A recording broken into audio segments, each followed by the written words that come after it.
अकीदत नहीं मेरा भाई, महज मोहब्बत नहीं। उनकी सीरत को अपनाइए, उनकी सीरत को पढ़िए। इमाम हुसैन कभी भी इबादत से जुदा नहीं हुए और इबादत उनसे जुदा नहीं। करबला वाले कभी कुरान से जुदा नहीं हुए और कुरान कभी करबला वालों से जुदा नहीं। ये अल्लाह ने उनको, हुजूर के घर वालों को अल्लाह ने ये हुक्म दिया था, तरगीब दी थी, तालीम दी थी कि घर के अंदर कुरान और हदीस की तिलावत जारी रहनी चाहिए। सूरह अहज़ाब पढ़ें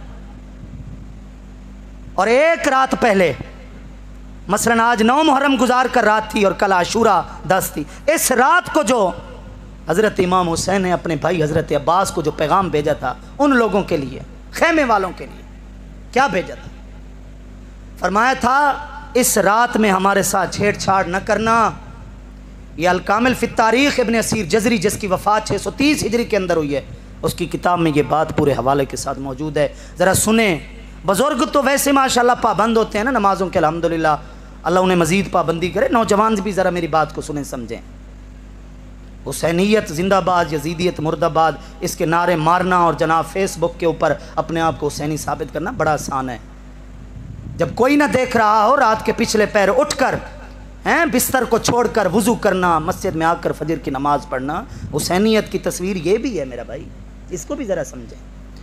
आपने अपने भाई के हाथ पैगाम भेजा, फरमाया जाओ उनको बोलो तो अखिरहुम इला गुदवा, सुबह तक हमें कुछ ना कहना, सुबह तक हमें कुछ ना कहना। लअल्लना नुसल्ली लिरब्बिना हाज़िल लैला, ये रात तो जी भर कर हुसैन अपने रब की नमाज तो पढ़ सके।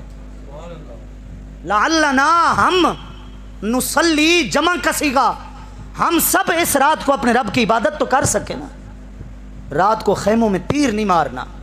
और फिर आगे इमाम हुसैन की बात, इस जुमले को दिल पे रकम कीजिए।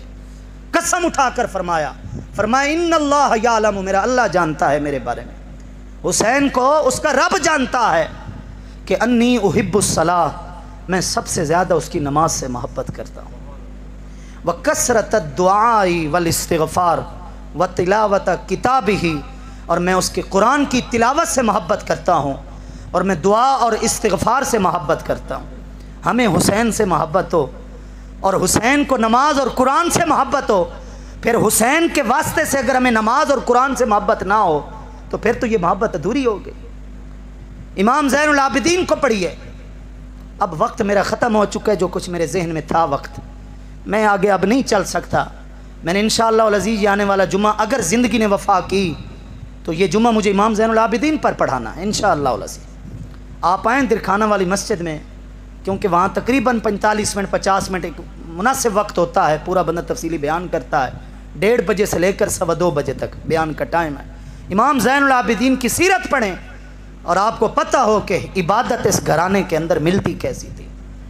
लेकिन मैं उनके भी आगे लख्त जिगर इमाम बाकिर की बात बताने लगा हूँ। इमाम बाकिर ने वसीयत की, फरमाया मेरे कफन के लिए कोई नए कपड़े नहीं ख़रीदना, मेरे कफन के लिए कोई नए कपड़े नहीं ख़रीदना, उसी कुर्ते उसी कमीज़ के अंदर मुझे कफन ज़रूर देना जिस कुर्ते के अंदर मैंने सारी उम्र अपने रब की नमाज पढ़ी है, मैं उसी कुर्ते को अपना कफन बनाना चाहता हूँ। ये इमाम बाकिर की वसीयत है। ये लोग तो ऐसे रब की इबादत से मोहब्बत किया करते थे मेरा भाई। इसलिए मुहर्रम ये उसका दूसरा अशरा अपने इख्तिताम को पहुँच रहा है आजकल में। उसके बाद कहीं महफिल, कहीं ज़िक्र, ये मौक़े मिलें या ना मिलें, अगले मुहर्रम, अगले इन मौज़ूआत पर हमें सुनने का मौका मिले, ज़िंदगी वफ़ा करे ना करे कुछ हमें नहीं है पता। लेकिन इस बात को पल्ले बांध लें, एक तो इनकी मोहब्बत में बेलौस हमें होना है, मुखलिस होना है। जहाँ तक हमसे हो सके हमने सैयद और आले रसूल की इज़्ज़त करनी है, और उसके साथ साथ सिर्फ ज़बानी कलामी महदूद नहीं रहना, अपने अमल को अपने